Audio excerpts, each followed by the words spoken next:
Miro मंगलम गौतमो मणि मंगलम कुंदकुंदार्यो जैन धर्मोस्तु मंगलम सर्वमंगलमांगल्यं सर्वकल्याणकारकं प्रधानं सर्वधर्माणां जैनं जयतु शासनं जैनं जयतु शासनं। नमो अरहन्ताणं नमो सिद्धाणं नमो आर्याणं नमो भुवच्छायाणं नमो लोये सौवसागुणम्। नमः समयसाराय स्वानुभूत्या चकासते चित्स्वभावाय भावाय सर्वभावान्तरक्षिते सर्वभावान्तरक्षिते।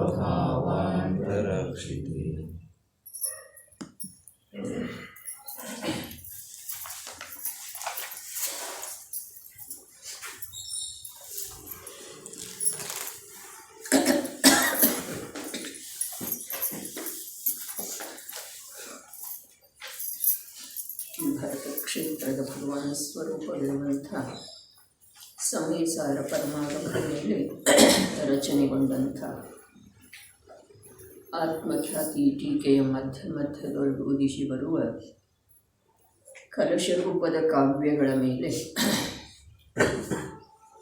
ಪಂಡಿತ್ ರಾಜಮಲ್ಜಿ ಪಾಂಡೆ ಸುಮಾರು 500 ವರ್ಷಗಳ ಪೂರ್ವದಲ್ಲಿ ಬಾಲಬೋಧಿನಿ ಎಂಬ ಹೆಸರಿನ ಟೀಕೆಯನ್ನು ಹಳೆ ಹಿಂದಿ ಭಾಷೆಯೊಳಗೆ ರಚನೆ ಮಾಡಿದ್ದರು. ಅದರದೇ ಕನ್ನಡ ಸ್ವಾಧ್ಯಾಯ ನಡೀತಾ ಇದೆ. ಕರ್ತಾಕರ್ಮ ಅಧಿಕಾರದ ಅಂತಿಮ ಮಂಗಲಮಯ ಕಲಶ ಇದೆ. ಕರ್ತಾ ಕರ್ತಾ ಭವತಿ ನ ಯಥಾ ಕರ್ಮ ಕರ್ಮಾಪಿ ನೈವ ಜ್ಞಾನಂ ಜ್ಞಾನಂ ಭವತಿ ಚ ಯಥಾ ಪುದ್ಗಲಃ ಪುದ್ಗಲೋಪಿ ಜ್ಞಾನಜ್ಯೋತಿರ್ಜ್ವಲಿತಂ ಅಚಲಂ ವ್ಯಕ್ತಂ ಅಂತಸ್ತತೋ ವಿಷಯೇ ಚಿತ್ಶಕ್ತಿನಾಂ ನಿಕರಭರತೋ ಅತ್ಯಂತಗಂಭೀರಮೇತತ್.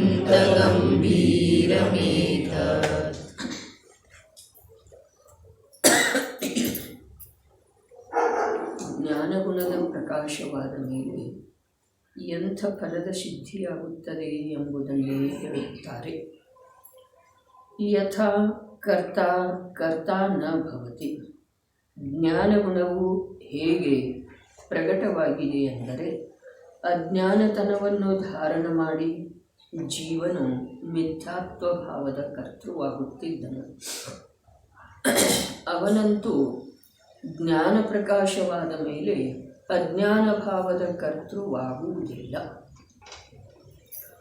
ಇದಕ್ಕಿಂತ ದೊಡ್ಡ ಫಲ ಲೋಕದೊಳಗ ವಾಸ್ತವದಲ್ಲಿ ಯಾವುದೂ ಇಲ್ಲ.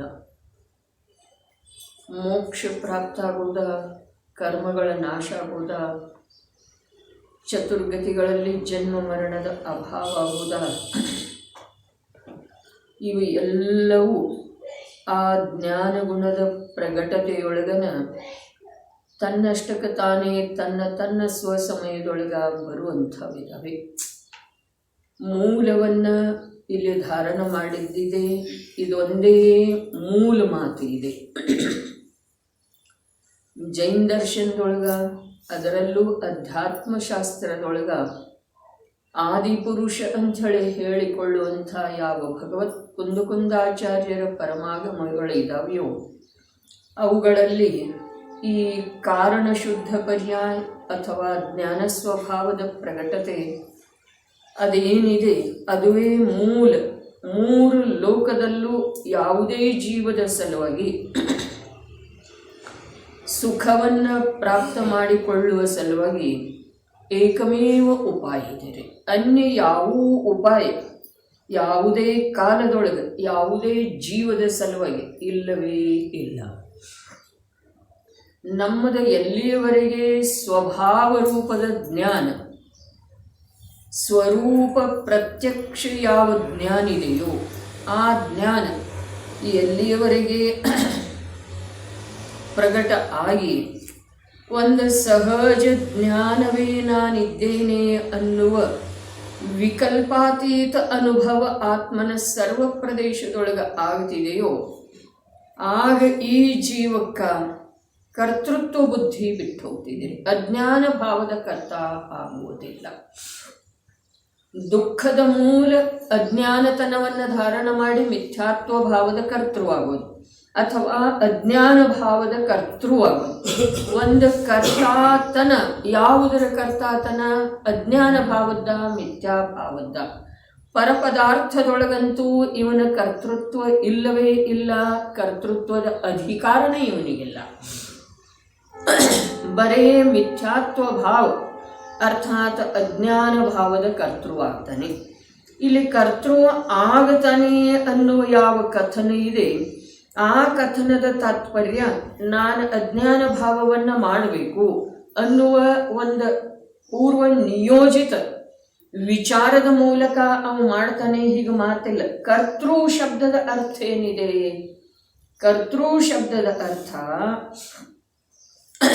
ಅಜ್ಞಾನ ಭಾವನ್ರಿ, ಮಿಥ್ಯಾ ಭಾವನ್ರಿ. ಅಜ್ಞಾನತನವನ್ನು ಧಾರಣ ಮಾಡಿ ಮಿಥ್ಯಾತ್ವ ಭಾವದ ಕರ್ತೃವಾಗ್ತಾನೆ ಅಂಥೇಳಿ ಮೊದಲು ಹೇಳಿದರು. ಯಾವಾಗ ಜ್ಞಾನ ಗುಣ ಪ್ರಕಟ ಆಗ್ತಿದೆ ಆವಾಗ ಅಜ್ಞಾನ ಭಾವದ ಕರ್ತೃ ಆಗುವುದಿಲ್ಲ ಅಂಥೇಳಿ ಹೇಳಿದರು. ಅಜ್ಞಾನತನವನ್ನು ಧಾರಣ ಮಾಡುವುದಂದ್ರೆ ಏನು? ಮಿಥ್ಯಾತ್ವ ಭಾವದ ಕರ್ತೃ ಆಗುವುದಂದ್ರೆ ಏನು? ಅಜ್ಞಾನ ಭಾವದ ಕರ್ತೃ ಆಗೋದಿಲ್ಲ ಅಂದ್ರೆ ಏನು? ತಾತ್ಪರ್ಯ ಇಷ್ಟ ಇದೆ. ತನ್ನ ಜ್ಞಾನ ಸ್ವಭಾವವನ್ನು ತಾನ ಸ್ವೀಕಾರ ಮಾಡುವುದೇ ಇಲ್ಲ, ಮಾಡದೇ ಇರುವುದು. ತನ್ನ ಜ್ಞಾನ ಸ್ವಭಾವವನ್ನು ಇವ ಅನಂತ ಕಾಲದವರೆಗೆ ಸ್ವೀಕಾರ ಮಾಡಿಲ್ಲ. ಇನ್ನು ಅನಂತ ಕಾಲ ಕಳೆದ್ರೂ ಸ್ವೀಕಾರ ಮಾಡದೇ ಹೋದರೆ ಆ ಜ್ಞಾನ ಸ್ವಭಾವದೊಳಗೆ ಯಾವ ಬದಲಾವಣೆ ಆಗುವುದಿಲ್ಲ. ಅದು ನಿರಂತರ ಸ್ವರೂಪದಿಂದ ಪ್ರತ್ಯಕ್ಷ ಇದೆ. ಹೌದೇನಿಲ್ರಿ? ಪ್ರತ್ಯಕ್ಷ ಇದೆ. ಅದೇನಿದೆ ಇರಲ್ಲ ಕೇವಲ ಜ್ಞಾನ, ಅದು ಸಕಲ ಪ್ರತ್ಯಕ್ಷ ಇದೆ. ಇದೇನಿದೆಯಲ್ಲ ಸಹಜ ಜ್ಞಾನ, ಇದು ಸ್ವರೂಪ ಪ್ರತ್ಯಕ್ಷ ಇದೆ. ಇದು ಕಾರಣ ಶುದ್ಧ ಪರ್ಯಾಯದಲ್ಲಿ ಸ್ಪಷ್ಟೀಕರಣ ಮಾಡಲಾಗಿದೆ. ಸ್ವರೂಪ ಪ್ರತ್ಯಕ್ಷ ತನ್ನ ನಿಜ ರೂಪದಿಂದ ಅರ್ಥಾತ್ ಜ್ಞಾನ ರೂಪದಿಂದ ಅದು ಸದೈವ ಪ್ರಕಾಶಿತ ಇದೆ. ಮೂರು ಕಾಲದಲ್ಲೂ ಪ್ರಕಾಶಿತ ಇದೆ. ಅದು ಪ್ರತ್ಯಕ್ಷ ಇದೆ ಅನ್ನುವ ಮಾತ, ಪ್ರಕಾಶಿತ ಇದೆ ಅನ್ನುವ ಮಾತ. ಮತ್ತು ಇಲ್ಲಿ ಕಲಷ್ಟೀಕಾಕಾರ ಏನು ಹೇಳ್ರು? ಹೇಗೆ ವಿದ್ಯಮಾನವಿತ್ತು ಹಾಗೆ ಪ್ರಕಟವಾಗಿದೆ. ಬರೇ ಅಷ್ಟೇ ಕೆಲಸ ಇದೆ ರೀ.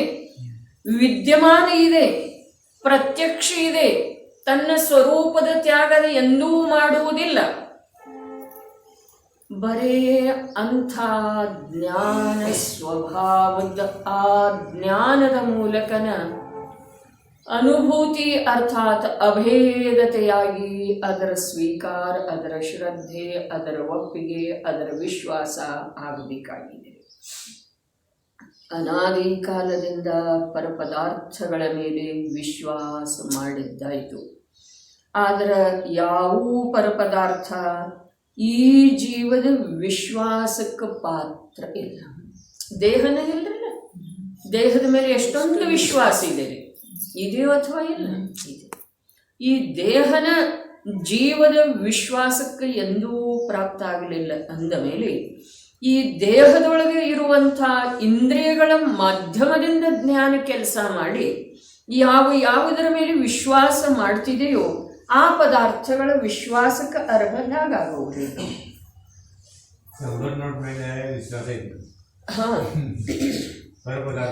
ಹೌದ್ರಿ, ಐತನಲ್ಲ. ₹1 ನಾಣ್ಯದ ಮೇಲೇನೂ ವಿಶ್ವಾಸ ಐತ್ರಿ. ಎಲ್ಲಿ ಬಿತ್ತು? ಅದು ಪರ್ಸೊಳಗೆ ಕೆಳಗೆ ಬಿದ್ದಿರ್ತಿದೆ, ಸದ್ದಾಗಿರುವುದಿಲ್ರಿ. ಎಲ್ಲಿ ಬಿತ್ತು ಅನ್ನೋ ಒಂದು ಸೂಕ್ಷ್ಮ ವಿಕಲ್ಪನೆ ಬರ್ತಿದೆಯೋ ಅಥವಾ ಇಲ್ಲರಿ? ಬಂದೇ ಬರಲಿಲ್ಲ. ಪರ ಪದಾರ್ಥದ ಮೇಲೆ ನಿರಂತರ ಈ ಜೀವ ವಿಶ್ವಾಸ ವಿಶ್ವಾಸ ವಿಶ್ವಾಸ ಮಾಡ್ತಾ ಇದ್ದಾನೆ. ಆದರೆ ಪ್ರತಿಯೊಂದು ಪರಪದಾರ್ಥ ತನ್ನ ತನ್ನ ಸ್ವಾರ್ಥದಿಂದ ಬದ್ಧ ಇದೆ. ಧನದ್ದೇನು ಸ್ವಾರ್ಥ ಇದೆ? ಅದು ಪುಣ್ಯದಿಂದ ಬದ್ಧ ಇದೆ. ಅದು ಜೀವದ ಇಚ್ಛೆ, ಅದರ ಮೇಲೆ ತೋರಿಸುವಂಥ ಪ್ರೀತಿ, ಅದಕ್ಕೇನೂ ಸಂಬಂಧ ಇಲ್ಲ. ಅದೇ ಪ್ರಕಾರ ಯಾವ ಸಚೇತನ ಪದಾರ್ಥಗಳ ಅರ್ಥಾತ್ ಸಂಬಂಧಿಕರು ಇದ್ದಾರೋ ಅವರು ತಮ್ಮ ತಮ್ಮ ಸ್ವಾರ್ಥದಿಂದ ಬದ್ಧ ಇದ್ದಾರೆ.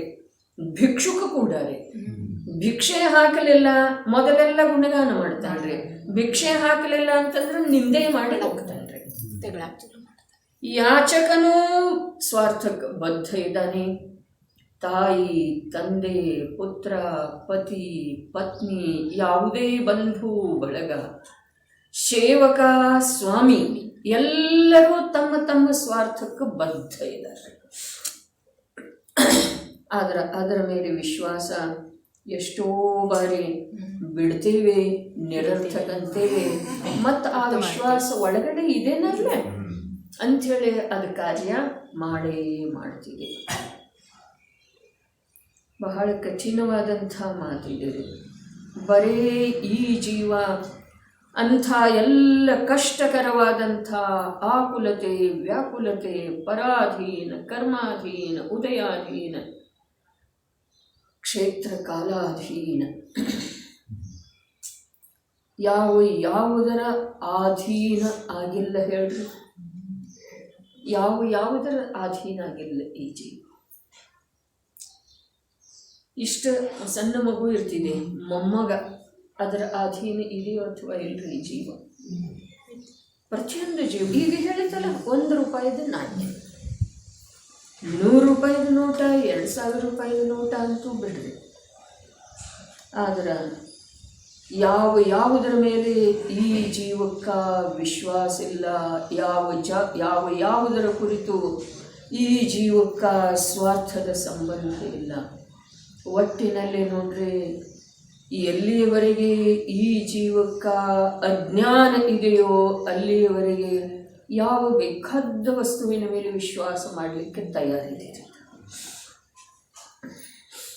ಎಂಥ ಬೇಕಾದಂಥ ನಿಕೃಷ್ಟ ಇರಲಿ, ಡಾಕ್ಟರ್ ಸಿಟ್ಟುಕೋರು ಇರ್ತಾನ್ರಿ, ಆದ್ರೂ ಕೂಡ ಅವನ ಜೊತೆಗೆ ವಿನಯದಿಂದ ವರ್ತಿಸ್ತೇವೇನಿಲ್ರಿ? ಯಾವುದರ ಸಲುವಾಗಿ? ನಮ್ಮ ಸ್ವಾರ್ಥಕ್ಕೆ ಬದ್ಧದೇವ್ರಿ, ನಮ್ಮ ಸ್ವಾರ್ಥಕ್ಕೆ. ಯಾವುದೋ ಒಂದು ಆಫೀಸರ್ ಕಡೆಯಿಂದ ಕೆಲಸ ಆಗೋದಿರ್ತಿದೆ, ಅವನ ಮಾತಿಗೆ ಅಸಭ್ಯವಾಗಿ ವರ್ತಿಸ್ತಾನೆ, ಅಪಶಬ್ದಗಳ ಪ್ರಯೋಗ ಮಾಡ್ತಾನೆ.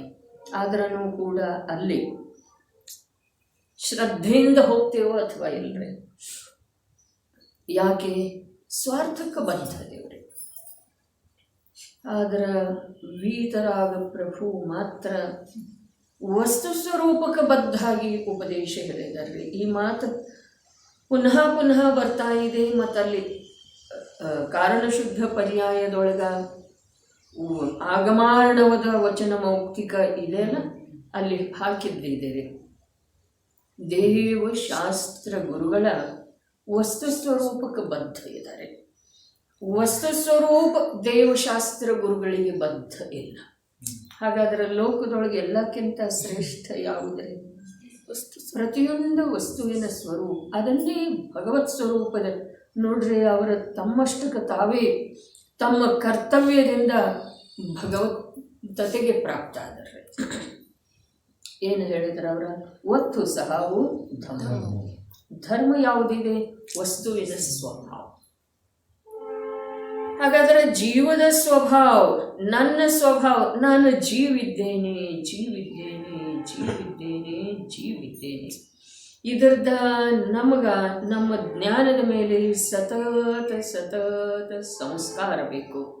ಹಾಗಾದರೆ ನನ್ನ ಸ್ವಭಾವ ಅರ್ಥಾತ್ ಜೀವನಾದ ನನ್ನ ಸ್ವಭಾವ ಏನಿದೆ? ಜ್ಞಾನ. ತಿಳ್ಕೊಳ್ಳೋದು ನನ್ನ ಸ್ವಭಾವ ಅಲ್ಲ, ಆದರೆ ನಾನು ಜ್ಞಾನ ರೂಪದಿಂದ ಪರಿಣಮಿಸುವುದು ನನ್ನ ಸ್ವಭಾವ ಇದೆ. ಅದರೊಳಗೆ ಯಾವ್ಯಾವ ಪದಾರ್ಥಗಳದ್ದು ಯಾವ್ಯಾವ ಸಮಯದೊಳಗೆ ಯಾವ್ಯಾವ ಪ್ರಕಾರದ ಅವಸ್ಥೆಯ ಯೋಗ್ಯತೆ ಇದೆಯೋ ಅದು ತಿಳಿದು ಬರುವುದ ಆ ವಸ್ತುವಿನ ಸ್ವಭಾವಿದೆ. ಅಜ್ಞಾನತನವನ್ನು ಧಾರಣ ಮಾಡಿ ಮಿಥ್ಯಾತ್ವ ಭಾವದ ಕರ್ತೃವಾಗುತ್ತಿದ್ದನು. ಮತ್ತು ಜ್ಞಾನಗುಣ ಪ್ರಗಟ ಆದಮೇಲೆ ಏನಾದ? ಅವ ಅಜ್ಞಾನ ಭಾವದ ಕರ್ತೃ ಆಗುವುದಿಲ್ಲ. ಇಲ್ಲಿ ಕರ್ತೃ ಆಗುವುದಂದ್ರೆ ಏನಿದೆ? ಮಿಥ್ಯಾತ್ವ ಭಾವವನ್ನು ಮಾಡ್ತಿದ್ದನು. ಹೇಗೆ ಮಾಡ್ತಿದ್ದ? ಯಾವ ತನ್ನ ನಿಜ ಸ್ವಭಾವವನ್ನು, ಜ್ಞಾನ ಸ್ವಭಾವವನ್ನು ತಿಳಿತಾ ಇರಲಿಲ್ಲ, ಮರಿತಾ ಇದ್ದ, ತಿಳಿಸಿಕೊಟ್ರೂ ಕೂಡ ಅದರ ಪರಿವೇ ಮಾಡ್ತಾ ಇರಲಿಲ್ಲ. ಆ ವೇಳೆದೊಳಗ ಅವನ ಜ್ಞಾನದ ಪರಿಣಾಮನೇನು ನಿಂತಿರಲಿಲ್ಲ. ಹಾಗಾದ್ರೆ ಆ ಜ್ಞಾನದ ಪರಿಣಾಮನದೊಳಗ ಯಾವ ಪರಪದಾರ್ಥದ ಪರ್ಯಾಯ ಜ್ಞಾತ ಆಗ್ತಿದೆಯೋ ಅದರ ಜೊತೆಗೆ ಇವನ ತನ್ಮಯತೆ ಇತ್ತು. ಅದರ ಹೆಸರನ್ನು ಏನಿದೆ? ಮಿಥ್ಯಾತ್ವ ಭಾವದ ಕರ್ತ. ಅದರ ಹೆಸರನ್ನು ಏನಿದೆ? ಅಜ್ಞಾನ ಭಾವದ ಕರ್ತೃ ಆಗುವುದಿಲ್ಲ. ಯಾವ ಪರಪದಾರ್ಥದ ಅವಸ್ಥೆ ನನ್ನ ಜ್ಞಾನದ ಯಾವ ಸಮಯದ ಪರ್ಯಾಯದೊಳಗೆ ತಿಳಿದು ಬರ್ತಿದೆಯೋ ಆ ಪರಪದಾರ್ಥದ ಅವಸ್ಥೆ ನನ್ನ ಜ್ಞಾನದ ಪರ್ಯಾಯದ ಜೊತೆಗೆ ಏಕಿದೆ ಅಂದರೆ, ಇನ್ನೊಂದು ಸಲ, ಯಾವ ಪರಪದಾರ್ಥದ ಅವಸ್ಥೆ ನನ್ನ ಜ್ಞಾನದ ಯಾವ ಸಮಯದ ಪರ್ಯಾಯದೊಳಗೆ ತಿಳಿದು ಬರ್ತಿದೆ ಆ ಸಮಯದ ಜ್ಞಾನದ ಜೊತೆಗೆ ಆ ಪರಪದಾರ್ಥದ ಅವಸ್ಥೆಯ ಏಕತೆ ಇದೆ ಅಂದರೆ, ವಸ್ತುವಿನ ಅವಸ್ಥೆಯಲ್ಲಿದೆ ಆ ವಸ್ತುವಿನ, ಹೌದೇನಿಲ್ಲ? ದೇಹದ ಅವಸ್ಥೆ, ಧನದ ಅವಸ್ಥೆ, ರಾಗದ ಅವಸ್ಥೆ, ರಾಗರೂಪ ಅವಸ್ಥೆ, ಪರದ್ರವ್ಯಗಳದ್ದು ದ್ರವ್ಯದ ಯಾವುದೇ ಪ್ರಕಾರದ ಅವಸ್ಥೆ ಏನಿದೆ ಅಲ್ಲ, ಆ ಅವಸ್ಥೆ ಆಯಾ ನಿಜ ದ್ರವ್ಯದ ಕ್ಷೇತ್ರವನ್ನು ಎಂದೂ ಉಲ್ಲಂಘನೆ ಮಾಡುವುದಿಲ್ಲ. ಬರೀ ಕ್ಷೇತ್ರವನ್ನಲ್ಲ, ಅದ ನಿಜ ಭಾವದ ಉಲ್ಲಂಘನೆಯನ್ನು ಕೂಡ ಯಾವುದು ಮಾಡುವುದಿಲ್ಲ.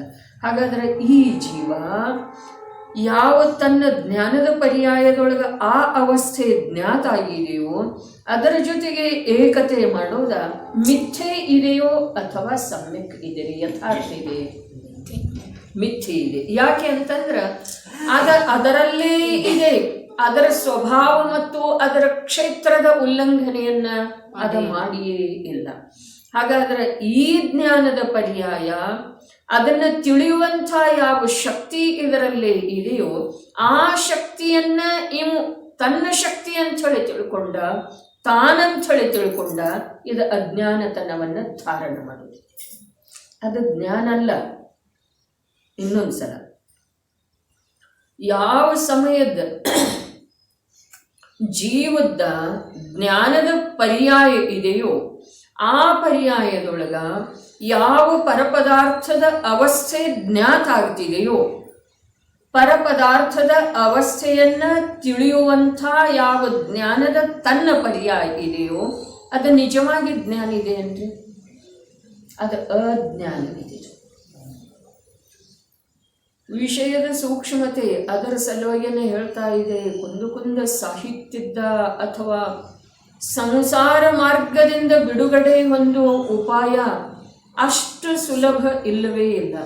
ನಿಜವಾಗಿ ಅದರಷ್ಟು ಕಠಿಣ ಯಾವುದೂ ಇಲ್ಲ. ಕಠಿಣ ಯಾವ ಅಪೇಕ್ಷಾದಿಂದ ಅನಂತ ಕಾಲದಿಂದ ಈ ಜೀವಕ್ಕ ಅದನ್ನು ಸಾಧಿಸಲಿಕ್ಕೆ ಆಗಲಿಲ್ಲ ಅಂಥೇಳಿ ಕಠಿಣ. ಅದರಷ್ಟು ಸುಲಭ ಯಾವುದಿಲ್ಲ. ಯಾಕೆ ಅಂತಂದ್ರೆ ಅದರ ಸಲುವಾಗಿ ಯಾವ ಪರದ ಅವಶ್ಯಕತೆ ಇಲ್ಲ. ನಿನ್ನೆ ಹೇಳಿತ್ತಲ್ರಿ, ಘಾತಿ ಕರ್ಮದ ಪ್ರಕೃತಿಗಳೆಲ್ಲವೂ ಪಾಪರೂಪಿದಾವೆ. ಏನು ವಿಷಯದ ಅದರದ ನಂತರ ಚಿಂತನೆ ಆಯ್ತೇನ್ರಿ?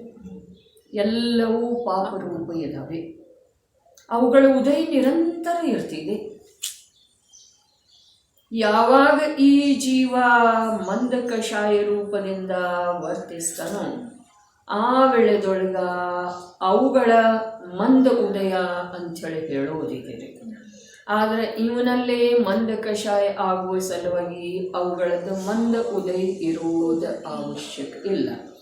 ಮಂದ ಕಷಾಯದ ಸಲುವಾಗಿನ ಅವುಗಳಿಂದ ನಿರಪೇಕ್ಷತೆ ಇದೆ ಇವು ಜೀವದ ಸ್ವಭಾವದೊಳಗೆ, ಅರ್ಥಾತ್ ಭಾವದೊಳಗೆ. ಅಂದ ಮೇಲೆ ನಿಷ್ಕಷಾಯದ ಸಲುವಾಗಿ ಕೂಡ ಯಾವೂ ಕರ್ಮದ ಅಪೇಕ್ಷೆ, ಕರ್ಮದ ಯಾಕೆ ಹೇಳ್ತಾ ಇದೆ? ಪರಪದಾರ್ಥಗಳು ಹೀಗೆ ಇರೋ, ಪ್ರತಿಯೊಂದು ತನ್ನ ತನ್ನ ಸ್ವಾರ್ಥಕ್ಕೆ ಬದ್ಧನೇ ಇರೋ. ಸಂಸಾರದ ಸ್ವರೂಪ ಹೀಗೆ ಇದೆ. ನಾವು ನಿಂತಿರುವಂಥ ಸಂಸಾರದ ಸ್ವರೂಪ ಹೀಗೆ ಇದೆ. ಮತ್ತು ಅದು ಎಂದೂ ಬದಲಾಗುವಂಥದ್ದು ಇಲ್ಲ. ಬದಲಾಗೋದು ಅರ್ಥಾತ್ ನಮ್ಮ ಇಚ್ಛೆಯ ಅನುಸಾರ ಅದ. ಹಾಗಾದರೆ ಸ್ವಾರ್ಥಕ್ಕೆ ಬದ್ಧವಿರುವಂತಹ ಸಂಸಾರ ಯಾವ ಕಾಲದೊಳಗೂ ಹೀಗೆ ಇರುವುದಿದೆ ಅಂದ ಮೇಲೆ ಆ ಸಂಸಾರದಿಂದ ನಾನು ಸುಖಿಯಾಗೋದು ಯಾವ ಕಾಲದೊಳಗೂ ಸಾಧ್ಯ ಇಲ್ಲ. ಹಾಗಾದರೆ ಸಂಸಾರ ಅಂದರೆ ಏನಿದೆ? ನನ್ನ ಸಂಸಾರ ಎಲ್ಲಿದೆ? ಈಗೇನು ಪ್ರತಿಯೊಂದು ಪದಾರ್ಥದ ಅವಸ್ಥಾ ವಿಶೇಷಗಳ ಆಯಾ ಪದಾರ್ಥದ ಸ್ವಭಾವ ಮತ್ತು ಕ್ಷೇತ್ರದ ಉಲ್ಲಂಘನೆ ಮಾಡುವುದಿಲ್ಲ ಅಂಥೇಳಿ ಹೇಳಿತು. ನನ್ನ ಸ್ವಭಾವ ಏನಿದೆ? ನನ್ನ ಸ್ವಭಾವ ತಿಳಿಯುವುದಿದೆ. ಏನನ್ನು ತಿಳಿಯುವುದಿದೆ? ಯಾವುದು ತಿಳಿದು ಬರ್ತಿದೆಯೋ ಸಹಜ ಅದನ್ನು ತಿಳಿಯುವುದು ಇದೆ. ತಿಳಿಯುವುದು ಇದೆ ಅನ್ನೋದು ಕೂಡ ಒಂದು ಅಪೇಕ್ಷಾದಿಂದ ಕರ್ತೃತ್ವನ ಇದೆ. ತಿಳಿಯುವುದು ಇಲ್ಲ, ಜ್ಞಾನ ರೂಪದಿಂದ ತಿಳಿಯುವ ರೂಪದಿಂದ ಪರಿಣಮಿಸುವುದು ನನ್ನ ಸ್ವಭಾವ. ಹಾಗಾದರೆ ಜ್ಞಾನ ರೂಪದಿಂದ ನಾನು ಪರಿಣಮಿಸ್ತಾ ಇರುವ ವೇಳೆದೊಳಗೆ ನನ್ನ ಜ್ಞಾನದ ಯಾವ ಒಂದು ಸಮಯದ ಯಾವುದೋ ಒಂದು ಸಮಯದ ಯಾವ ಪರ್ಯಾಯ ಇದೆ, ಆ ಪರ್ಯಾಯದೊಳಗೆ ಯಾವ ಪರದ್ರವ್ಯದ ಅವಸ್ಥೆ ಜ್ಞಾತ ಆಗ್ತಿದೆ, ಅದರ ಜೊತೆಗೆ ಏಕತೆ ಆಗೋದ, ಅದರ ಜೊತೆಗೆ ತಲ್ಲೀನ ಆಗೋದ, ಇದೇನಿದೆ ಅಜ್ಞಾನತನದ ಧಾರಣೆ ಇದೆ. ಅಜ್ಞಾನ ಯಾಕ? ಅದು ತಾನಲ್ರೇ. ಯಾವುದು ತಾನಲ್ಲ? ತನ್ನ ಯಾವ ತಿಳಿಯುವ ರೂಪದ ಪರ್ಯಾಯ ಇದೆಯಲ್ಲ, ಆ ಪರ್ಯಾಯ ತಾನಲ್ಲ.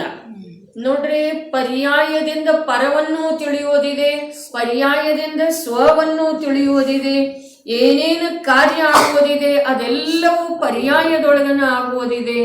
ಆದ್ರೆ ಅಖಂಡ ಜ್ಞಾನದ ಲಕ್ಷ್ಯ ಪರ್ಯಾಯದ ಮೇಲೆ ಎಲ್ಲಿಯವರೆಗೆ ಇದೆಯೋ ಅಲ್ಲಿಯವರೆಗೆ ಜ್ಞಾತಾತನದ ಸಹಜ ಜ್ಞಾನ ಸ್ವಭಾವದ ಸ್ವರೂಪ ಪ್ರತ್ಯಕ್ಷ ಜ್ಞಾನದ ಪರಿಚಯ ಇವನಿಗೆ ಆಗುವುದಿಲ್ಲ.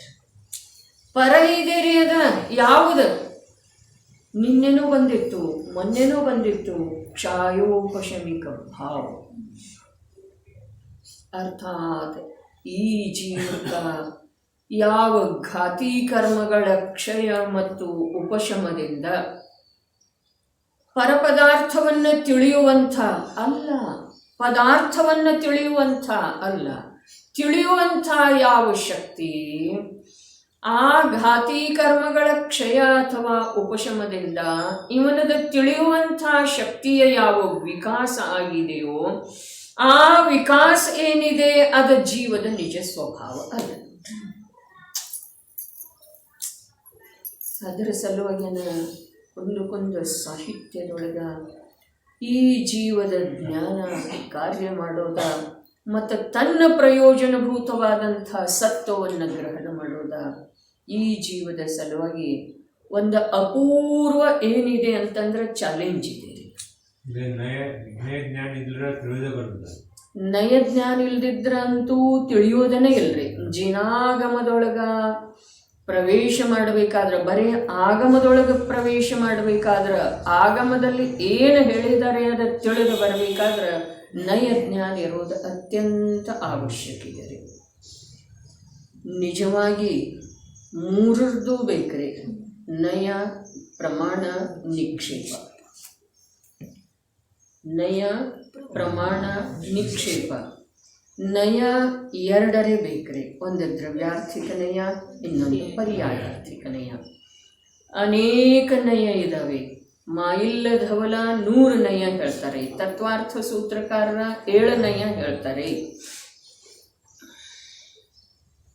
ಆದ್ರೆ ಕಡೆಗೆ ಎರಡರೇ ಬೇಕ್ರಿ. ವ್ಯವಹಾರ ನಿಶ್ಚಯ, ಪರ್ಯಾಯಾರ್ಥಿಕ ದ್ರವ್ಯಾರ್ಥಿಕ. ಎರಡನೆಯದ್ದರೆ ಜ್ಞಾನ ಬೇಕು. ಪ್ರಮಾಣ ಹೇಗಿದೆ? ಪ್ರಮಾಣ ಪ್ರತ್ಯಕ್ಷ ಪ್ರಮಾಣ ಮತ್ತು ಪರೋಕ್ಷ ಪ್ರಮಾಣ. ಪ್ರತ್ಯಕ್ಷ ಪ್ರಮಾಣ, ಪರೋಕ್ಷ ಪ್ರಮಾಣ. ಮತಿಜ್ಞಾನ, ಶ್ರುತಜ್ಞಾನ ಇವು ಎರಡೂ ಪರೋಕ್ಷ ಪ್ರಮಾಣ ಇದ್ದಾವೆ. ಆದ್ಯೇ ಪರೋಕ್ಷ. ಪ್ರತ್ಯಕ್ಷಂ ಅನ್ಯತ್, ಉಳಿದುದು ಪ್ರತ್ಯಕ್ಷ ಇದ್ದಾವೆ. ಯಾವ? ಅವಧಿ, ಮನಃಪರ್ಯಯ, ಕೇವಲ. ಅದರಲ್ಲೇ ಎರಡು ಅವಧಿ, ಮನಃಪರ್ಯಯ, ದೇಶ ಪ್ರತ್ಯಕ್ಷ ಇದ್ದಾವೆ. ಕೇವಲ ಜ್ಞಾನ ಸಕಲ ಪ್ರತ್ಯಕ್ಷ ಇದೆ. ಈಗ ಪ್ರತ್ಯಕ್ಷ ಪ್ರಮಾಣದ ಭೇದರೆ ಪ್ರತ್ಯಕ್ಷ ಪರೋಕ್ಷ ಅಂಥೇಳಿ. ನಯದ ಭೇದ ಎರಡರೇ ಬೇಕು ಅಂಥೇಳಿ ಹೇಳಿತು. ಇನ್ನು ನಿಕ್ಷೇಪ ಅಂತೂ ನಾಲ್ಕದವ್ರಲ್ಲ. ಕಥನ ನಿಕ್ಷೇಪದ ಆಧಾರದಿಂದ ಆಗ್ತಿದೆ, ನಯದ ಆಧಾರದಿಂದ ತಿಳ್ಕೊಳ್ಳೋದಿರ್ತಿದೆ, ಪ್ರಮಾಣಭೂತ ವಸ್ತುವನ್ನು ತಿಳಿಯೋದಿದೆ. ನಿಕ್ಷೇಪ ನಾಲ್ಕು ಯಾವುದವ್ರಿ? ಒಂದ್ಸಲ ಹೆಸರು ಉಚ್ಚರಿಸಿ ಬಿಡು ಹೇಳ್ರಿ ಗೌರಣ್ಣವ್ರು.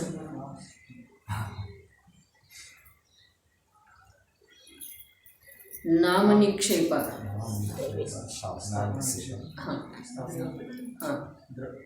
ದ್ರವ್ಯ ನಿಕ್ಷೇಪ, ಭಾವ ನಿಕ್ಷೇಪ. ಎರಡು ಹೇಳಿದ್ರಿ ನೀವು. ನಾಮ ನಿಕ್ಷೇಪ, ಸ್ಥಾಪನಾ ನಿಕ್ಷೇಪ. ದ್ರವ್ಯ ನಿಕ್ಷೇಪ, ಭಾವ ನಿಕ್ಷೇಪ. ನಾಮ ನಿಕ್ಷೇಪ ಅಂದ್ರೆ ಏನ್ರಿ? ನಾಮ ನಿಕ್ಷೇಪ ಅಂತಂದ್ರೆ ಅವನಲ್ಲೇ ಗುಣ ಇಲ್ದಿದ್ರೂ ಆ ಪ್ರಕಾರದ ಹೆಸರು. ಈಗ ಮಹಾವೀರ ಅಂಥೇಳಿ ಹೆಸರಿಡೋದು. ಮಹಾವೀರನ ಯಾವ ಗುಣ ಅವನಲ್ಲಿ ಇರ್ತದೆ, ಮಹಾವೀರ ಅಂಥೇಳಿ ಇದು ನಾಮ ನಿಕ್ಷೇಪ. ಸ್ಥಾಪನಾ ನಿಕ್ಷೇಪ ಅಂತಂದ್ರೆ ಏನ? ಪಾಷಾಣ ಅಥವಾ ಕಾಷ್ಠದೊಳಗ ಜಿನದೇವನ ಸ್ಥಾಪನ ಮಾಡೋದು. ಚದುರಂಗದ ಆಟದೊಳಗನು ಏನೇನೆಲ್ಲ ಸ್ಥಾಪನ ಮಾಡಿರ್ತಾರಲ್ಲ, ಘೋಡ, ಹಾಕಿ, ಸೇವಕ, ಅಂದ್ರೆ ವಾಸ್ತವಿಕ ಅವು ಇರುವುದಿಲ್ಲ, ಆದರೆ ಅದರ ಮೇಲೆ ನಿಕ್ಷೇಪ ಅರ್ಥಾತ್ ಆ ಪ್ರಕಾರದಿಂದ ಅವುಗಳನ್ನು ಗುರುತಿಸಿರ್ತಾರೆ. ಇದ ಸ್ಥಾಪನಾ ನಿಕ್ಷೇಪ. ತದಾಕಾರ ಮತ್ತು ನಿರಾಕಾರ ಅಂತ ಎರಡು ಪ್ರಕಾರ ಇದೆ. ಇದೇನು ಬಿಂಬ ಇದೆ ಅದು ತದಾಕಾರ ರೀ. ಮತ್ತು ಅಕ್ಷತದೊಳಗೆ ಸ್ಥಾಪನಾ ಮಾಡ್ತೇವಲ್ಲ ಅದು ತದಾಕಾರ ಅಲ್ಲ, ಅದು ಅತದಾಕಾರ. ಅಲ್ಲೇನು ಭಗವಂತರು ಇರುವುದಿಲ್ಲ. ಅತ್ರ ಅವತರ ಅವತರ ತೀರ್ಥ ತೀರ್ಥ ಸ್ಥಾಪನ ಮಾಡ್ತೇವಲ್ಲ ಅದು ಸ್ಥಾಪನಾ ನಿಕ್ಷೇಪ ಹೌದು, ಆದರೆ ಅದು ಅತದಾಕಾರ. ಇನ್ನು ದ್ರವ್ಯ ನಿಕ್ಷೇಪ ಅಂತಂದ್ರೆ ಏನ?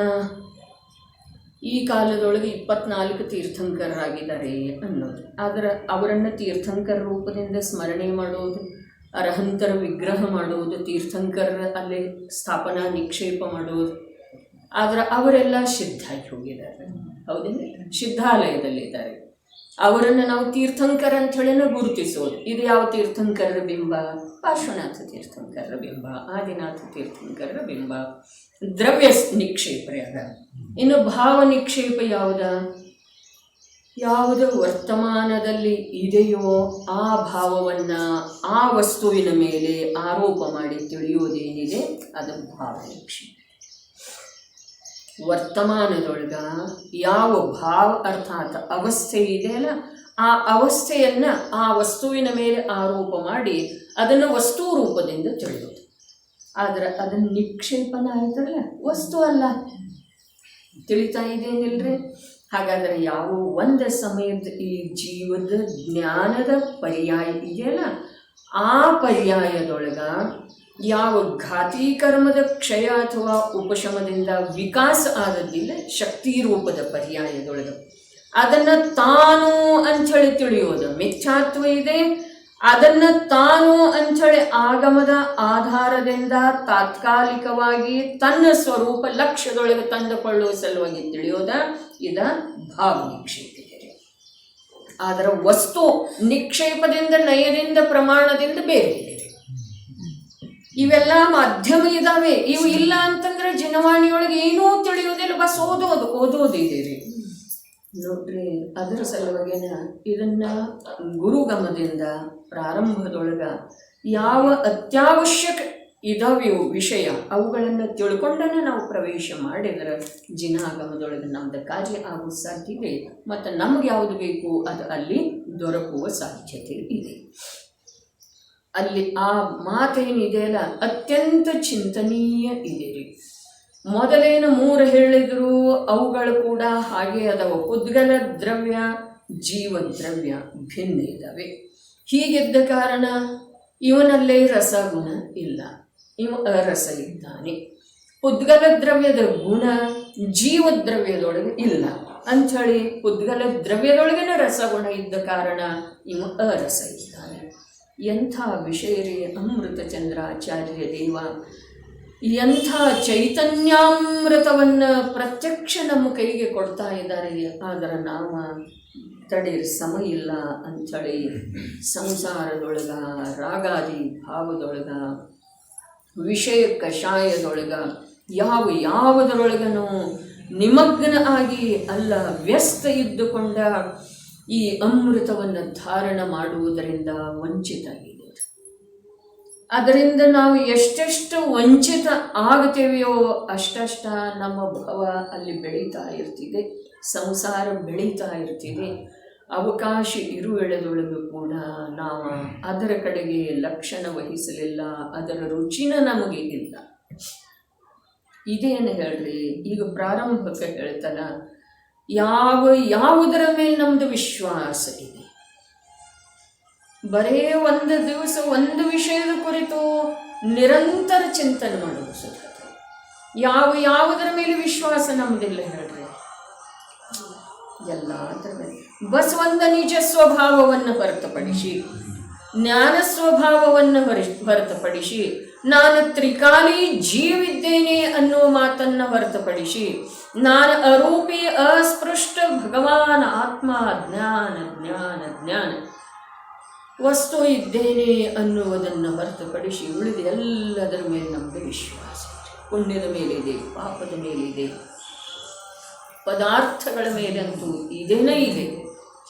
ಆದರೆ ಒಂದೇ ಒಂದು ಸಮಯದೊಳಗ ನಮ್ಮ ಸಂಪೂರ್ಣ ವಿಶ್ವಾಸ ತಲೆ ಕೆಳಗಾಗುತ್ತೆ.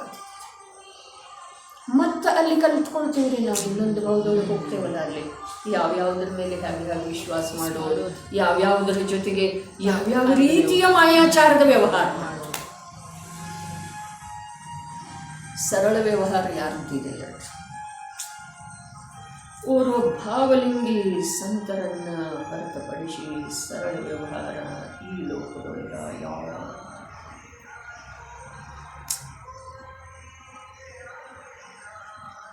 ಅದರ ಸಲುವಾಗಿ ನೋಡ್ರಿ, ವಸ್ತು ಸ್ವರೂಪವನ್ನು ತಿಳ್ಕೊಳ್ಳುವ ಸಲುವಾಗಿ ದ್ರವ್ಯ ಗುಣ ಪರ್ಯಾಯ ಪ್ರಮಾಣ ನಯ ನಿಕ್ಷೇಪ ಇವುಗಳನ್ನು ಅಲ್ಪ ಸ್ವಲ್ಪರೇ ನಾವು ಅಭ್ಯಾಸ ಮಾಡಿ ಜಿನಾಗಮದೊಳಗ ಬರುವಂಥ ಸ್ವತತ್ವ ಪರತತ್ವ, ಸ್ವಭಾವ ಪರಭಾವ, ಕ್ಷಣಿಕ ಭಾವ ಸ್ಥಾಯಿ ಭಾವ, ಸುಖದ ಸ್ಥಾನ ಸುಖದ ವಿಸ್ಮರಣೆ ಆಗಲಿಕ್ಕೆ ಆಗ್ತಾ ಇರುವಂಥ ಪರ್ಯಾಯಗಳಲ್ಲಿ ಮೋಸ ಹೋಗಿರುವಿಕೆ, ಇವುಗಳನ್ನೆಲ್ಲ ನಾವೇ ನಮ್ಮಲ್ಲೇ ನಮ್ಮ ಜ್ಞಾನದಿಂದ ಕಂಡುಕೊಂಡ ಒಂದೊಂದನ್ನೇ ನಿರ್ಣಯಪೂರ್ವಕ ಬಿಡ್ತಾ ಹೋಗಬೇಕಾಗಿದೆ. ನಿಜವಾಗಿ ದೇಹವನ್ನು ಮೊದಲು ಮಾಡಿಕೊಂಡು ಸಮಸ್ತ ಪದಾರ್ಥಗಳು ನಮಗೆ ಹೆಜ್ಜೆ ಹೆಜ್ಜೆಗೆ ಬುದ್ಧಿ ಕಲಿಸ್ತಾ ಇರ್ತಾವೆ. ಆದರೆ ಬುದ್ಧಿವಂತನಾದಂಥ ಜೀವ ಬುದ್ಧಿ ಕಲಿಯುತ್ತಾನೇ ಇಲ್ಲ, ತನ್ನ ಬುದ್ಧಿಯನ್ನೇ ಮರೆತು ಬಿಟ್ಟಿದ್ದಾನೆ. ಕಲಿಸ್ತಾ ಇರ್ತಾವೋ ಅಥವಾ ಇಲ್ಲ. ದೇಹ ಮೊದಲು ಮಾಡಿಕೊಂಡು ದೇಹಕ್ಕೆ ಸಂಬಂಧಿಸಿದ ಸಮಸ್ತ ಚೇತನ ಅಚೇತನ ಜಿನಾಗಮದಲ್ಲಿ ಮಾತ್ರ ಜ್ಞಾನ ಪ್ರಾಪ್ತ ಆಗ್ತಿದೆ, ಹೀಗೆ ಮಾತಿಲ್ಲ. ಪ್ರತಿಯೊಂದು ವಸ್ತು ತನ್ನ ಸ್ವಭಾವದಿಂದ ಪರಿಣಮನ ಮಾಡ್ತಾ ಇರುವ ವೇಳೆದೊಳಗೆ, ತನ್ನ ಸ್ವಾರ್ಥಕ್ಕೆ ಬದ್ಧ ಇರುವ ವೇಳೆದೊಳಗೆ ಈ ಜೀವ ತನ್ನ ಜ್ಞಾನ ದೃಷ್ಟಿಯಿಂದ ಅದನ್ನು ಹೇಗಿದೆಯೋ ಹಾಗೆ ನೋಡದೇ ಇರುವ ಒಂದೇ ಒಂದು ಅಪರಾಧದಿಂದ ಈ ಜೀವನಿಗೆ ಸಂಸಾರ ಇದೆ, ದುಃಖ ಇದೆ, ಜನ್ಮ ಮರಣ ಇದೆ, ಪರಾಧೀನತೆ ಇದೆ. ಲೋಕದೊಳಗೆ ಪರಾಧೀನತೆ ಅಂಥ ದುಃಖ ಇನ್ನೊಂದು ಯಾವುದೂ ಇಲ್ಲ. ಕರ್ತೃತ್ವದಂಥ ಅಪರಾಧ ಜೀವದ ಸಲುವಾಗಿ ಇನ್ನೊಂದು ಯಾವುದೂ ಇಲ್ಲ. ಅದಕ್ಕೆ ಇಲ್ಲೇನು ಎಂಥ ಫಲದ ಸಿದ್ಧಿಯಾಗುತ್ತದೆ ಅಂತ ಹೇಳಿದ್ರೆ ಏನು ಹೇಳಿದರು? ಅಜ್ಞಾನ ಭಾವದ ಕರ್ತೃವಾಗುವುದಿಲ್ಲ. ಅವ ಆಗುತ್ತಿದ್ದ ಮೊದಲು ಏನಾಗ್ತಿದ್ದ? ಅಜ್ಞಾನತನವನ್ನು ಧಾರಣ ಮಾಡಿ ಮಿಥ್ಯಾತ್ವ ಭಾವದ ಕರ್ತೃವಾಗ್ತಿದ್ದ. ಯಾವಾಗ ಜ್ಞಾನಗುಣ ಪ್ರಗಟಾಯಿತೋ ಆವಾಗ ಏನಾದವ? ಅಜ್ಞಾನ ಭಾವದ ಕರ್ತೃವಾಗುವುದಿಲ್ಲ. ಸಂಸಾರದಲ್ಲಿ ಇರ್ತಾನೋ ಅಥವಾ ಇಲ್ರಿ, ಎಲ್ಲ ವ್ಯವಹಾರ ಮಾಡ್ತಾನೆ, ಊಟ ತಿಂಡಿ ಮಾಡ್ತಾನೆ, ಪಂಚೇಂದ್ರಿಯ ಭೋಗಿಸ್ತಾನೆ, ಆದ್ರೂ ಕೂಡ ಅವ ಅಜ್ಞಾನ ಭಾವದ ಕರ್ತೃವಾಗುವುದಿಲ್ಲ.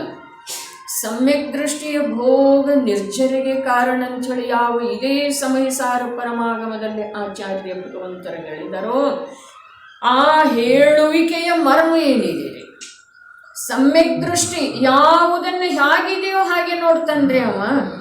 ತನ್ನಲ್ಲೇ ಭೋಗದ ಪರಿಣಾಮ ಇದೆ, ಭೋಗದ ಆಸಕ್ತಿ ಇದೆ, ಆದ್ರೆ ಅದನ್ನು ಸ್ವಭಾವ ಅಂತ ಹೇಳಿ ನೋಡುವುದಿಲ್ಲ, ಅದನ್ನು ತಾನು ಅಂಥೇಳಿ ತಿಳ್ಕೊಳ್ಳುವುದಿಲ್ಲ.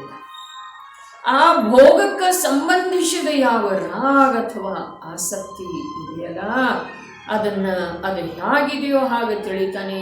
ಅದನ್ನು ಜ್ಞಾನದಿಂದ ಭಿನ್ನ ತಿಳಿತಾನೆ. ಅದು ಜ್ಞಾನ ಸ್ವಭಾವದಿಂದ ಭಿನ್ನನ ಇದೆಯೋ ಅಥವಾ ಇಲ್ರಿ? ಹಾಗಾದ್ರೆ ಅದನ್ನು ನಾನು ಅಂಥೇಳಿ ತಿಳಿಯೋದ, ಅದರ ಜೊತೆಗೆ ಏಕಾಗೋದ, ಅದರಲ್ಲೇ ಸುಖದ ಸಂವೇದನ ಆಗೋದ, ಇದು ಅಜ್ಞಾನಿದೇನೇನಿದೆ ರೀ? ಅಜ್ಞಾನಿದೆ ರೀ. ಆ ಅಜ್ಞಾನತನವನ್ನು ಧಾರಣ ಮಾಡಿ ಅವ ಏನೇನು ಮಾಡ್ತಾನೋ ಅವೆಲ್ಲ ಮಿಥ್ಯಾಭಾವದ. ಅಲ್ಲಿ ಮೇಲೆ ಭೇದ ಮಾಡಿದರು. ಅಜ್ಞಾನತನವನ್ನು ಧಾರಣ ಮಾಡೋದ ಮತ್ತು ಮಿಥ್ಯಾತ್ವ ಭಾವದ ಕರ್ತೃವಾಗುವುದ. ಅದೇ ಜ್ಞಾನಗುಣ ಪ್ರಗಟಾದ ಮೇಲೆ ಅಜ್ಞಾನ ಭಾವದ ಕರ್ತೃ ಆಗುವುದಿಲ್ಲ. ಅಜ್ಞಾನ ಭಾವದವರೇ ಅವನಲ್ಲೇ. ಜ್ಞಾನಗುಣ ಪ್ರಗಟಾದ ಮೇಲೆ ಅಜ್ಞಾನ ಭಾವದವ. ಅಜ್ಞಾನ ಭಾವ ಅಂದ್ರ ಏನ್ರಿ? ಅಲ್ಲಿ ಸ್ವರೂಪದಲ್ಲಿ ಸ್ಥಿರತೆ ಇಲ್ಲದೇ ಇರುವ ಕಾರಣ ಚಾರಿತ್ರ ಮೋಹದ ಉದಯದ ಮಂದ ಅಥವಾ ತೀವ್ರತೆಯ ನಿಮಿತ್ತವಾಗಿ ಯಾವ ತೀವ್ರ ಅಥವಾ ಮಂದ ರಾಗಾದಿ ವಿಕಾರ ಕಷಾಯ ಭಾವ ಆಗ್ತಾವಲ್ಲ, ಆ ಭಾವ ಅಜ್ಞಾನ ಭಾವ ಅಥವಾ ಅರ್ಥಾತ್ ಅದರಲ್ಲೇ ಜ್ಞಾನದ ವ್ಯಾಪ್ತಿ ಇಲ್ಲ. ತಿಳಿತಾ ಇದೆ ಅಂದ್ರೆ ಜ್ಞಾನ ಏನಂದ್ರು ಯಾವಾಗ ಪ್ರಕಟ ಆಯ್ತಲ್ಲ ಆವಾಗ ಅದರ ವ್ಯಾಪ್ತಿ ತನ್ನ ಅಸಂಖ್ಯ ಪ್ರದೇಶದೊಳಗಿರುವಂಥ ಅನಂತ ಗುಣಗಳ ಜೊತೆಗೆ ಅಭೇದ ಯಾವ ಚೈತನ್ಯ ಆತ್ಮ ಇದ್ದಾನೋ ಅಲ್ಲೇ ವ್ಯಾಪ್ತಿ, ಅಲ್ಲೇ ಇದ್ದುಕೊಂಡ ಅದನ್ನು ತಿಳಿತಿದೆ. ಯಾವುದನ್ನು ತಿಳಿತಿದೆ? ರಾಗ ದ್ವೇಷ ಕಷಾಯಮಯ ಭಾವ ತೀವ್ರ ಇದ್ದಾವೆ, ಮಂದ ಇದ್ದಾವೆ. ಉದಯ ಯಾವ ಪ್ರಕಾರ ಇದೆಯೋ ಆ ಪ್ರಕಾರ ಇದ್ದಾವೆ. ಏನು ಹೇಳ್ತು ಇಲ್ಲಿ? ಮತ್ತೆ ನಿನ್ನಿಂದಕ್ಕೆ ಸಿದ್ಧಾಂತ ಹಚ್ಚೋದ್ರೆ ಉದಯ ಚಾರಿತ್ರ ಮೋಹನೀಯದ ಉದಯ ಯಾವ ಪ್ರಕಾರ ಇದೆಯೋ ಆ ಪ್ರಕಾರ ಸಮ್ಯಕ್ ದೃಷ್ಟಿಯ ಭಾವಗಳ ಮಂದ ಅಥವಾ ತೀವ್ರ ಇದ್ದಾವೆ. ಮಿಥ್ಯಾದೃಷ್ಟಿಯ ಭಾವಗಳ ಆ ಉದಯದ ಅನುಸಾರ ತೀವ್ರ ಮಂದ ಇದಾವೆ ಅಂಥೇಳಿ ಹೇಳುವುದಿಲ್ಲ. ಅವನ ಮಿಥ್ಯಾತ್ವದ ಅನುಸಾರ ಅವು ತೀವ್ರ ಅಥವಾ ಮಂದ. ಮಿಥ್ಯಾದೃಷ್ಟಿ ಜೀವದಲ್ಲಿ ತಿಳಿತಾ ಇದೆ ಅಂದ್ರೆ ಮಿಥ್ಯಾದೃಷ್ಟಿ ಜೀವದಲ್ಲೇ ಯಾವ ವಿಷಯವಾಸನ ಮತ್ತು ಕಷಾಯ ರೂಪದ ಭಾವದವನ ಅವ ಮಿಥ್ಯಾತ್ವದ ಅನುಸಾರ ಅರ್ಥಾತ್ ತನ್ನ ವಿಪರೀತ ಕಲ್ಪನೆಯ ಅನುಸಾರ ತೀವ್ರ ಮಂದ ಆಗ್ತವೆ. ಸಮ್ಯಕ್ ದೃಷ್ಟಿಯ ಯಾವ ಭಾವದವಲ ವಿಷಯವಾಸನ ಜನ್ಯ ಭಾವ ಅಥವಾ ಕಷಾಯ ರೂಪದ ಭಾವ ಅವು ಉದಯಾನುಸಾರ ತೀವ್ರ ಮಂದ. ಯಾಕೆ ಅಂತಂದ್ರೆ ಅವುಗಳ ಜೊತೆಗೆ ಚೈತನ್ಯದ ಏಕತೆ ಇರ್ತದೆ. ಚೈತನ್ಯದ ಏಕತೆ ಯಾವ ಜೀವದ ಅವುಗಳ ಜೊತೆಗೆ ಇರೋದನ್ನೇ ಇಲ್ಲ.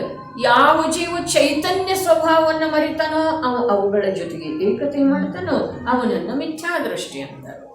ಯಾವ ಜೀವ ಚೈತನ್ಯ ಸ್ವಭಾವವನ್ನು ತಿಳಿದು ಅರಿತು ಅನುಭವ ಮಾಡಿ ತನ್ನತನದ ಸ್ವೀಕಾರ ಅದರಲ್ಲೇ ಮಾಡಿದ್ದನೋ ಅವನ ಚೈತನ್ಯ ಭಾವ ಆ ಅಜ್ಞಾನ ಭಾವದೊಳಗೆ ವ್ಯಾಪ್ತನ ಆಗೋದಿಲ್ರಿ. ಇದು ವಸ್ತು ವ್ಯವಸ್ಥೆ. ಔಪಶಮಿಕ ಭಾವ ಅನ್ನೋದರಲ್ಲ ನೋಡ್ರಿ. ಔದೈಕ ಭಾವ ಅಂದ್ರೂ ಅಡ್ಡಿ ಇಲ್ಲ, ಔಪಶಮಿಕ ಭಾವ ಅಂದ್ರೂ ಅಡ್ಡಿ ಇಲ್ಲ. ಔದೈಕ ಭಾವ ಇರ್ತಾವ್ರಿ ಅರ್ಹಂತರಿಗೆ. ಇನ್ನು ನಾವು ಔದೈಕ ಭಾವ ಅಂಥೇಳಿ ಹೇಳೋದಕ್ಕೆ ಇಲ್ಲೇನು ಹಿಂದೆ ಮುಂದೆ ನೋಡೋದಿದೆ. ಅರ್ಹಂತರಿಗೆ ಔದೈಕ ಭಾವ, ಲಜ್ಜಾಸ್ಪದ ರೀ. ಉಕ್ಷಂ ಭಾವ ಅನ್ಲಿಕ್ಕೆ ಸ್ವಲ್ಪ ಒಳ್ಳೆಯ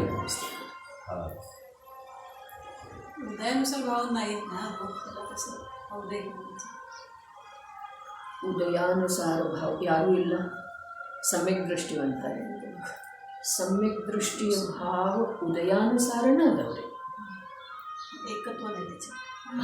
ಸಮ್ಯಕ್ ದೃಷ್ಟಿಯ ಭಾವ ಉದಯಾನುಸಾರನ ಅದವು.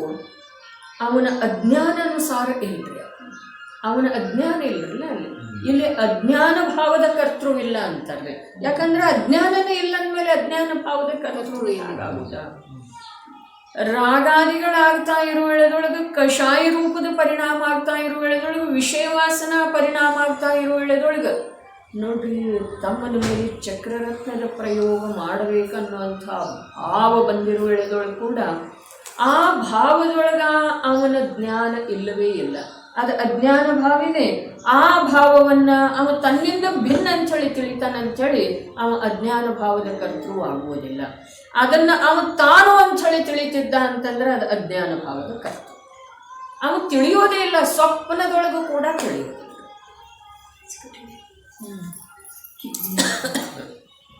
ಹೀಗೆ ವಸ್ತು ಸ್ವರೂಪ ಇದೆ. ಉದಯಾನುಸಾರ ಆಗ್ತಾ ಇರ್ತವ್ರೆ ಅವು ಭಾವ. ಆ ಭಾವದೊಳಗ ಅವನ ತನ್ಮಯತೆ ಇರುವುದಿಲ್ಲ. एकाला भेद विज्ञान आहे, एकाला नाही आहे म्हणून सांगतो. ಯಾವುದಕ್ಕೆ भेद? ज्ञानीला भेद विज्ञान आहे, त्यामुळे तो तन्मयता होत नाही. अज्ञानीला ते एकरूप आहे, भेद विज्ञान नाही. ನೋಡ್ರಿ, ಅಜ್ಞಾನಿಗೆ ಆ ಭಾವಗಳ ಭಿನ್ನತೆಯ ಪರಿಚಯನೂ ಇಲ್ಲ. ಮತ್ತು ಆ ಭಾವಗಳ ಯಾವುದರ ಕಡೆಗೆ ಲಕ್ಷ್ಯ ಹಾಕುವುದರಿಂದ ಉತ್ಪನ್ನ ಆಗಿವೆ ಆ ಪದಾರ್ಥಗಳ ಭಿನ್ನತೆದ್ದು ಕೂಡ ಇವನಿಗೆ ಇಲ್ಲ ಸ್ವೀಕಾರ ಅಂತ. ಪರದ್ರವ್ಯ ಪರಭಾವ ನಿನ್ನೆ ಹೇಳ್ತದ ಸಮಯ ಸಾರದೊಳಗ 29 ಪ್ರಕಾರದಿಂದ ವರ್ಣಾದಿವ ರಾಗಾದಿ, ವರ್ಣಾದಿಗಳಿಂದ ಹಿಡಿದ ರಾಗಾದಿಯವರೆಗೆ 29 ಭೇದ ಮಾಡಿದ್ದಾರೆ. 50ನೇ ಗಾಥೆ ಹಿಡಿದದವರು. ಇನ್ನು 49ನೇದ ಬಂತಲ್ಲ ರಸಮರು. ಅಲ್ಲೇನು ಮುಂದೆ ಏನಾಗ್ತಿದೆ ರೀ? ಮುಂದೆ ಏನು ಗಾಥೆ ಅದಾವ ನೋಡ್ರಿ. 5 ಗಾಥೆ ಅಂತೂ ಏನಿದೆ. ಬಂಧ ಸ್ಥಾನ ಇಲ್ಲ, ಉದಯ ಸ್ಥಾನ ಇಲ್ಲ, ಸಂಕ್ಲೇಶ ಸ್ಥಾನ ಇಲ್ಲ, ವಿಶುದ್ಧಿ ಸ್ಥಾನ ಇಲ್ಲ. ಎಷ್ಟು ಹೇಳಿದ್ದಾರೆ? 29 ಭೇದದವರು. ಆದರೆ ಇಲ್ಲಿ ರಸ, ಗಂಧ, ಅಸ್ಪೃಷ್ಟ, ಅಶಬ್ದ, ಅವ್ಯಕ್ತ ಅಂಥ ಯಾವ ಆತ್ಮ ಇದ್ದಾನಲ್ಲ ಅವನ ನಿರ್ಣಯ ಅನುಭೂತಿ ಆದ ನಂತರ ಅವೆಲ್ಲ ಮಾತ್ರ. ಅದು ನನ್ನಲ್ಲೇ ಇಲ್ಲ, ಅದು ನನ್ನಲ್ಲೇ ಇಲ್ಲ, ಅದು ನನ್ನಲ್ಲೇ ಇಲ್ಲ, ಸಂಕ್ಲೇಶ ಸ್ಥಾನ ಇಲ್ಲ, ವಿಶುದ್ಧಿ ಸ್ಥಾನ ಇಲ್ಲ, ಸ್ಥಿತಿಬಂಧ ಸ್ಥಾನ ಇಲ್ಲ, ಅನುಭಾಗ ಸ್ಥಾನ ಇಲ್ಲ, ಈ ಪ್ರಕಾರ ಗುಣಸ್ಥಾನ ಇಲ್ಲ, ಮಾರ್ಗಣ ಸ್ಥಾನ ಇಲ್ಲ, ಜೀವಸ್ಥಾನ ಇಲ್ಲ, ಏನೇನೂ ಇಲ್ಲ.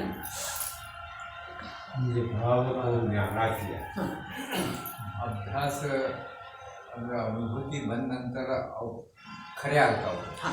ಅದಕ್ಕಿಂತ ಮೊದಲು ಅವು ಅಭ್ಯಾಸ ಆಗಬೇಕು. ಅದಕ್ಕಿಂತ ಮೊದಲ ಅಭ್ಯಾಸದೊಳಗಂದ್ರೆ ಆಗಮದ ಅಭ್ಯಾಸದಿಂದ ಅಥವಾ ಆಗಮದ ಆಲೋಕದೊಳಗೆ ಹಾಗೆ ತಿಳಿತಾ ಇರ್ತಾನೆ.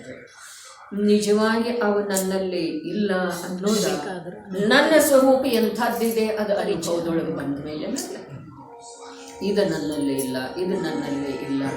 ಅದು ಭೇದ ರೂಪದಿಂದ ಕಥನ ಮಾಡಿದ್ದಾರೆ.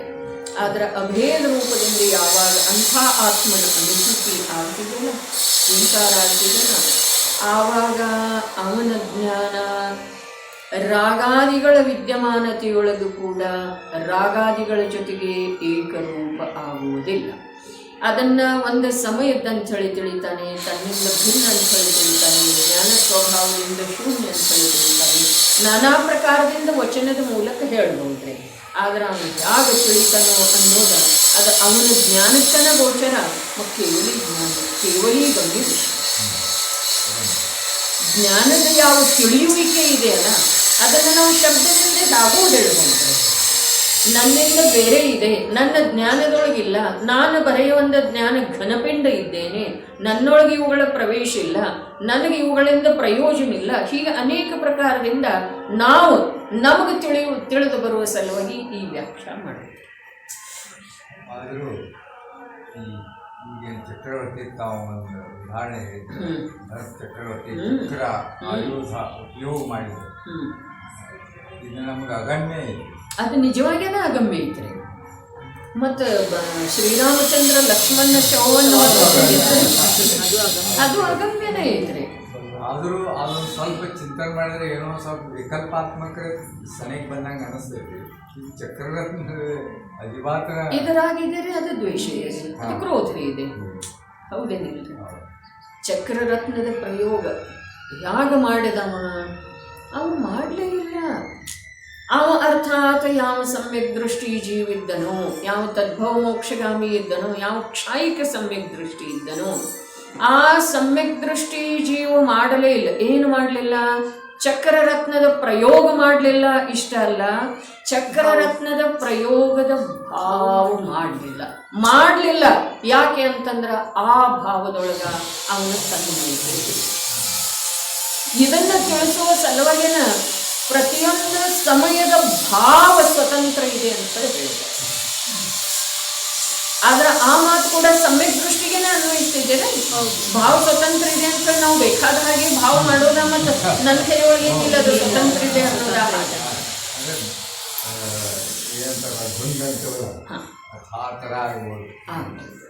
ಅದರ ಸಲುವಾಗಿ ನೋಡ್ರಿ, ಅವ್ನು ಚಕ್ರರತ್ನದ ಪ್ರಯೋಗ ಹೇಗೆ ಮಾಡಿದ, ಆ ಪರಿಸ್ಥಿತಿ ಹಾಗಿರ್ತಾರೆ.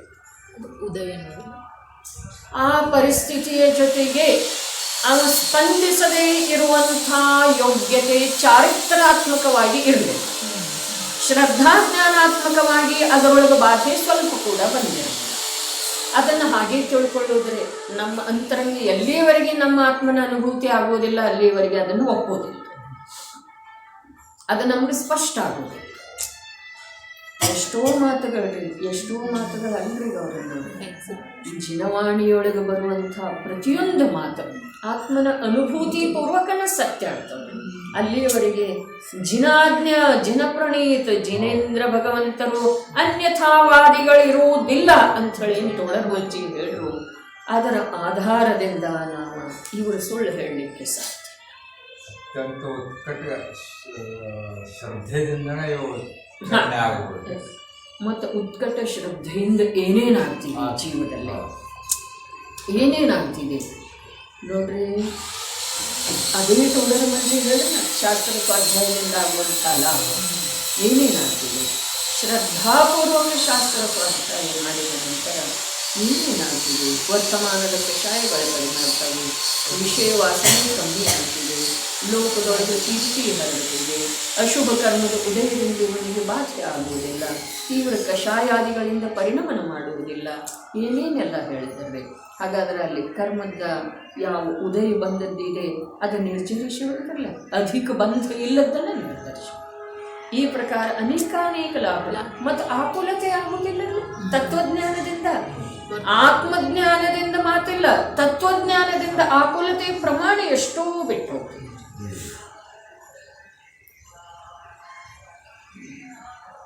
ಅಜ್ಞಾನ ಭಾವದ ಕರ್ತೃ ಆಗುವುದಿಲ್ಲ ಅಂತಂದ್ರೆ ಏನ? ಅದು ಅಜ್ಞಾನ ಭಾವ ರೀ. ಯಾವುದರ ಚಕ್ರರತ್ನದ ಪ್ರಯೋಗ ಮಾಡಿದನ ಅದು ಜ್ಞಾನ ಭಾವ ಅಲ್ಲ, ಅದು ಅಜ್ಞಾನ ಭಾವ. ಆದ್ರೆ ಅದರ ಕರ್ತೃ ಆಮೇಲೆ ಆ ಭಾವ ಐತ್ರಿ ಆ ಜೀವದಲ್ಲಿ. ಆದ್ರೆ ಅದರ ಕರ್ತೃ